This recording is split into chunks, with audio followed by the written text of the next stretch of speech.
नमस्कार। कल देश में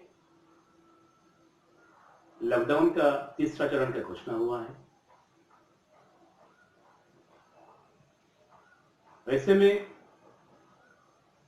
कुछ ऐसी बातें हैं, कुछ ऐसे अंक ही बातें हैं जिनको लेकर हमें थोड़ा गंभीर होने की जरूरत है।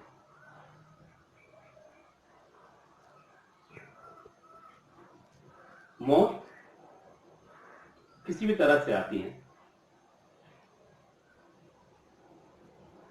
इनमें से एक बड़ा हिस्से का मौत आती है भूख से।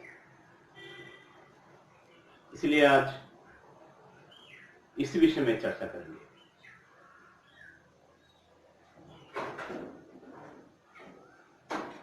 पूरे विश्व में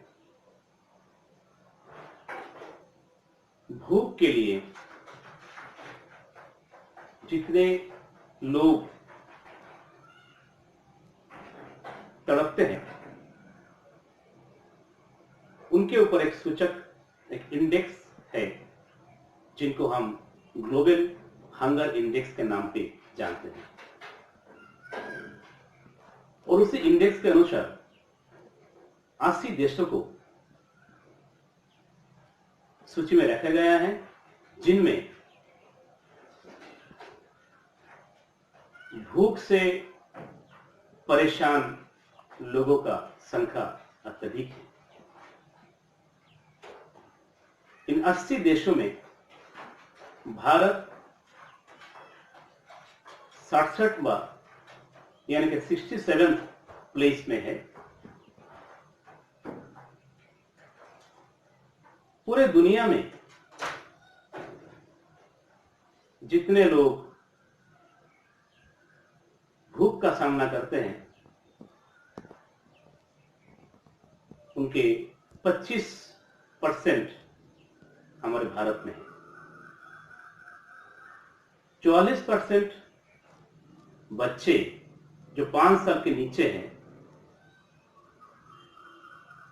वो अंडरवेट यानी कि कम वजन के होने के लिए बीमार है।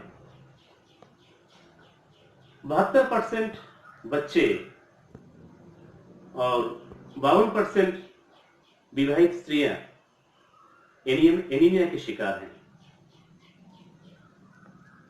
यह सब का जो सबसे बड़ा कारण है वो है माल न्यूट्रिशन यानी कि कुपोषण।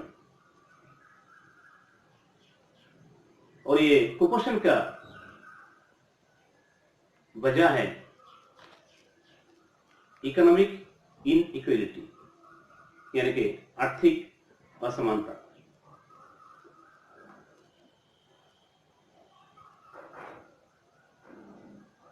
जो लोग हमारे देश में लोअर स्टेटस बिलोंग करते हैं, यानी कि आर्थिक स्थिति के अनुसार वो सबसे निचले क्रम में है, जो हमारे देश के कुल आबादी के करीब करीब 60% यानी 60% है। वो लोग अक्सर जितना जरूरत है उतना खाना नहीं खा पाते, उनको उतना खाना नहीं मिलता है, और मिलता भी है तो क्वालिटी का खाना यानी कि गुणवत्ता है ऐसा खाना उनको नसीब नहीं होता है।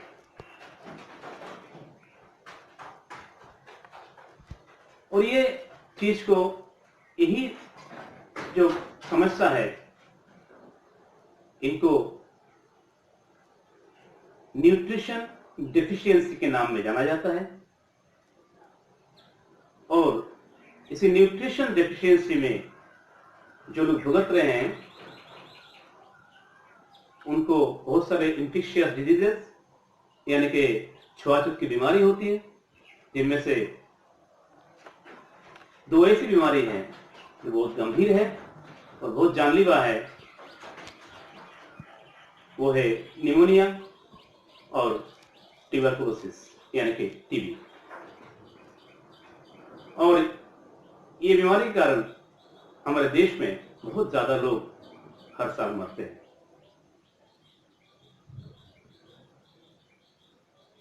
आंकड़ों के हिसाब से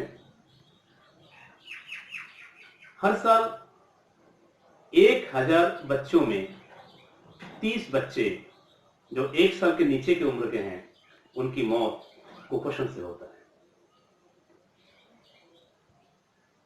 हर साल करीब करीब 2,500 से 3,000 मैटरनल मोर्टेलिटी यानी कि गर्भवती जो माएं हैं उनकी मौत होते हैं। करीब करीब 8 लाख बच्चे हर साल हमारे देश में इसलिए मर जाते हैं कि उनको अच्छा खाना नहीं मिलता है, उनको प्रदूषित पानी पीना पड़ता है, उनको जो बेसिक हेल्थ सर्विसेज जो है उनको नहीं मिल पाता है, जिसके कारण ये लोग निमोनिया, डायरिया, मलेरिया जैसे बीमारी से आक्रांत होते हैं और हर साल मौत का सामना करते हैं। करीब 3 लाख लोग हर साल हमारे देश में टीबी से मरते हैं।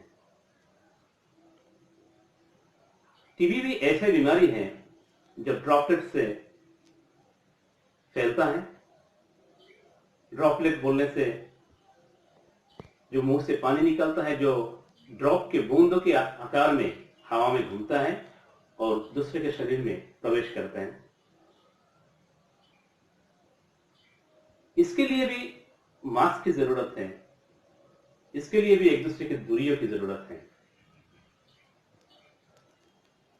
लेकिन फिर भी हर साल हमारे देश में करीब 3 लाख लोग टीबी से मर जाते हैं।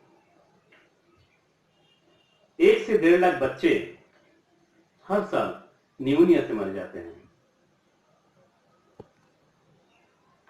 ऐसे ही बीमारियों को राष्ट्रसंघ में, यूएन ने फॉरगॉटन एपिडेमिक का नाम दिया है, जो हर साल जो मौतों की आंकड़े हैं उनके 15% मौत के कारण है।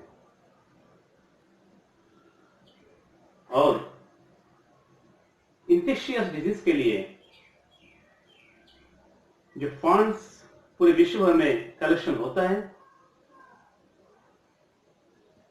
उसका सिर्फ 3%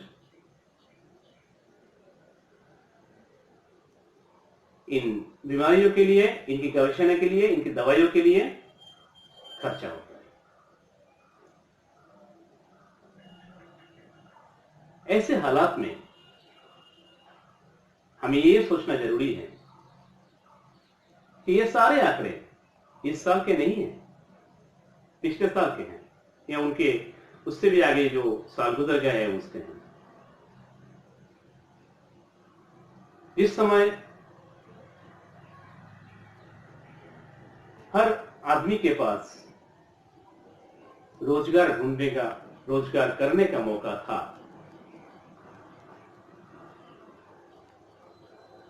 उनके लिए जो सरकारी सुविधाओं के लिए योजनाएं हैं वो तो है ही, उसके बावजूद भी हर परिवार 5-6 हजार रुपया हर महीना कमा लेता था।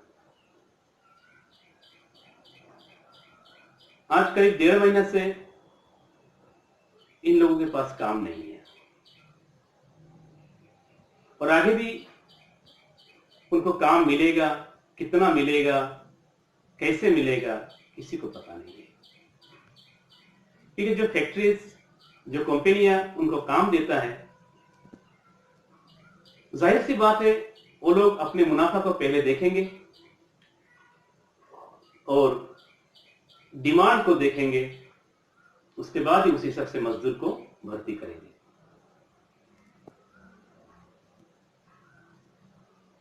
तो आगे जाके जब उनके पास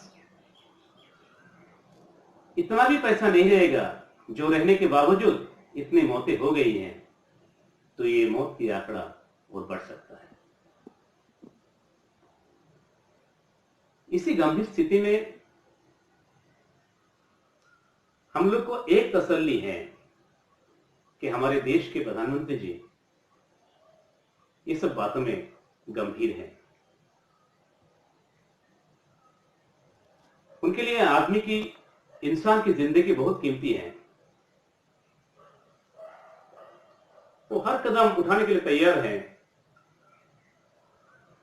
और वो हर किसी की जान की कीमत को समझते हैं।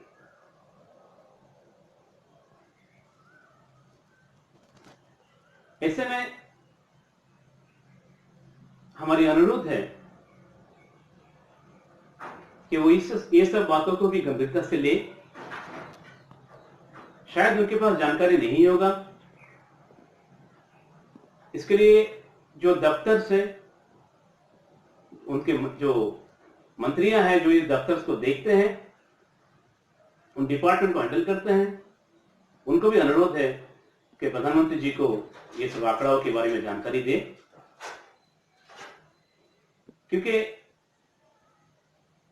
कोई भी नहीं चाहेगा कि उसको मौत आ जाए। मौत किसी भी रूप में आए, मौत आखिर मौत ही होता है। पिछले 2 महीनों में कोरोना से 1200 के ऊपर लोगों का देहांत हो गया है और प्रधानमंत्री जी उसमें बहुत गंभीर हैं। हो सकता है बाकी जितने बीमारियों में मौतें हो रही है या उनके अगर आंकड़े बढ़ भी जाए, हो सकता है कि मीडिया ये सब ना दिखाए, हो सकता है हम लोग को जानकारी नहीं मिले, लेकिन किसी भी हालत में जीवन हर किसी के लिए कीमती है और किसी भी तरह से कोई भी आदमी अपना जीवन से हाथ धो के बैठे, ये बहुत दुखद है। नमस्कार।